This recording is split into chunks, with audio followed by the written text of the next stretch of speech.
I'm Julia Enright, and I'm asking you to support media access and transparency in prisons. The biggest glaring reason is that without honest information, not politicians nor the public can make any judgments on what they don't know. You have no idea what's going on here, and that's on purpose. How can anyone make sound judgments when you don't know the reality? And trust me, there are plenty of things happening here that would appall you. And you have the right to hear about it. There's so much corruption, and it's inherent because of the way everything is, in the name of security, kept secret. There's no communication. You've heard about this.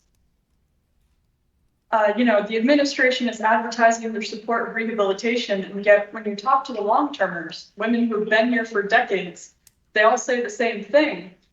It's never been worse. How is that possible? You've approved plenty of funding to help prisons with programming, and yet it's gotten worse. It makes no sense.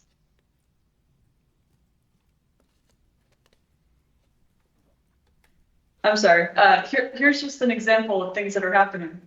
We've had decades here of open recreation, law library, and library, and there's never been a problem. And now suddenly they're making every excuse to take it all away.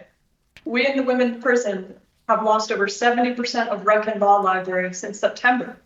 Why? Because girlfriends and some women were twerking in the gym. You heard me correctly, these are our super serious security threats that they're buckling down on to protect us from.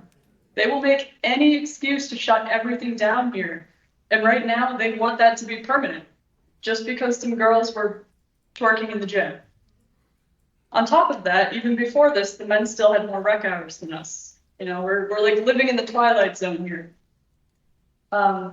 Importantly, this is our taxpayer money, our community, our future we're creating together. So everyone has the right to hear what's happening in our prisons. We can't heal together if we aren't being honest together.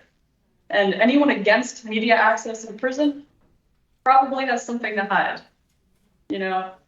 The DOC has no reason to share problems with you because it makes them look bad. And I get that, but we need some way to be communicating with each other.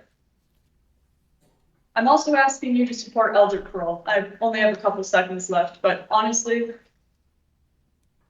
it's so disturbing to me having met so many sweet old women here.